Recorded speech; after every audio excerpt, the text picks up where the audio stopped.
104.5 The Team, your home for New York sports and New York Jets football. We need some info out of the San Francisco 49ers area. We head right to our guy.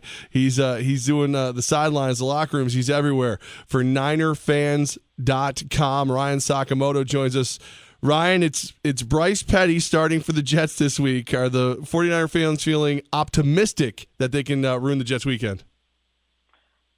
Yeah, I think they're optimistic, but at the same time, they're kind of on the fence on what team to expect on Sundays. You know, the story of the game for the 49ers is inconsistency. They have to be consistent, and we saw the past few weeks that their defense, especially the run defense, has been coming along, but then you see last week what happened when they gave up 3 rushing touchdowns, and that just can't happen. So it's kind of like, what team's going to show up on Sunday? And unfortunately, until the 49ers can prove that they can stop the run, you have to roll with the New York Jets being favored to win this game. And that's definitely a strength the Jets can focus on with Matt Forte, trying to hand him off the ball and see if you can get some push up on that offensive line. But when Bryce Petty has to drop back on 2nd and long, 3rd and long, is this going to be a defense that has linebackers and other guys that can get in Bryce Petty's face and really have a nice blitz attack against him? That's another problem that the 49ers have. They don't have any kind of pass rush whatsoever. And let me tell you something, that can be fixed real quick. And I've been saying this since day one, since training camp. Ronald Blair needs to be starting. Like, he's better than Eric Arms. You know, why he's not playing, I'm not so sure. But he's the team's best front 7 player in terms of setting the edge, being versatile, and, of course, rushing the passer as a 4-technique defensive end. Ryan Sakamoto with us right now. He's the man for ninerfans.com. So for Jets fans, the big selling point is, hey, at least we get to see Bryce Petty, find out what his future is. For the Niners, are you guys still looking at Colin Kaepernick and deciding whether or not he's going to be the quarterback of the future, or is his fate sealed? Is he out of there? You have to think that it's all but sealed. I mean, he put his San Jose home up for sale. I mean, that has to say something, right? So it's listed. So it sounds like maybe the organization didn't, close the door on Cap, and maybe Cap closed the door on the organization. Anytime a player requests a trade and all of a sudden has to return to the team because the trade didn't go through, and then you hear Kaepernick say that he's excited to play for the 49ers, what kind of player is excited to play for a team that he requested a trade from? Right. That doesn't make sense to me. Ryan, let's just be clear. You report, you're in the locker room, you're on the sidelines, ninerfans.com. Not just the fans, not just the players, not just Colin. Nobody wants Colin Kaepernick in San Francisco anymore.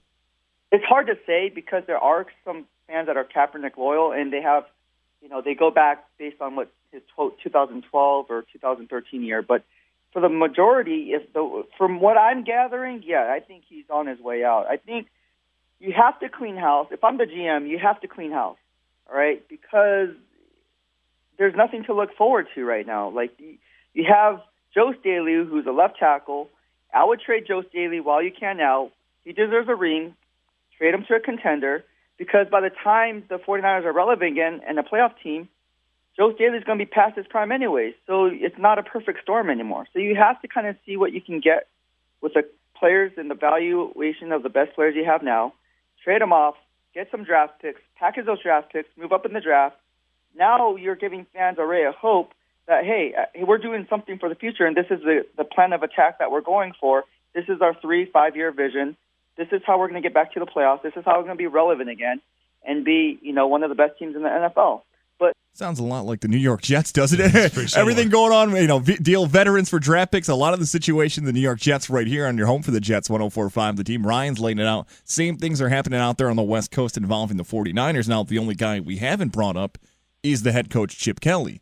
The Oregon Ducks have made a move to bring in their new coach, Willie Taggart, to run the Ducks. Are you surprised Chip Kelly did not go back to Oregon? And what is his future in San Francisco? No, I'm not surprised at all. I think Chip Kelly really, really wants to stay and stick this out with the 49ers. He signed a contract. I think he's going to honor that contract as long as Balky or whoever the GM allows him to. Chip Kelly gets a bad rep for having a high-paced offense and puts the defense at a disadvantage. But let's face it, if you take the team from last year and the team from this year, people are saying, well, it's Jim Tomsula. He won more games than Chip Kelly. But look at the schedule. And then again, look at what the problems were with under Jim Tomsula, right? They could move between the 20s, but they couldn't score in the red zone. Well, look at their 49ers red zone efficiency this year. It's pretty damn good. So when you take that into account and look what Chip Kelly has done with the horses that he has, because let's face it, this roster is a college roster, right? I bet you Alabama can probably put up a good fight against the 49ers if they played on Sunday. And I'm not joking. Okay, I'm somewhat joking. But you know what I'm saying? They have this. At the end of the day, it's almost like, hey, look, like, what are they doing? You know. So Chip Kelly is a good coach. I really like Jim O'Neill. I think he's an aggressive style of coaching, style that that the players really, really love. You have to kind of see, okay, at some point, man, we have to give some of these younger guys a shot to see what we have, so we can better assess our future and know what players can and can't do, so we know what to look for in the draft. And they're not doing that right now. Ryan, we'll get you out of here on this. It's a Football Friday. When you are a football guest with us on a Friday, you have to make a prediction. And with a score, give us a prediction. 49ers, Jets, what happens this weekend? 49ers, Jets, I'd have to say the 49ers win. Oh, gosh. You know what? I'm going to go with Jets. I can't do it.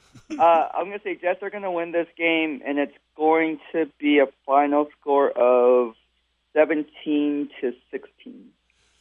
There it is, Ryan Sakamoto, NinerFans.com. We appreciate your time getting ready for the toilet bowl that will be Niners Jets this weekend. All right, thank you so much. Appreciate it.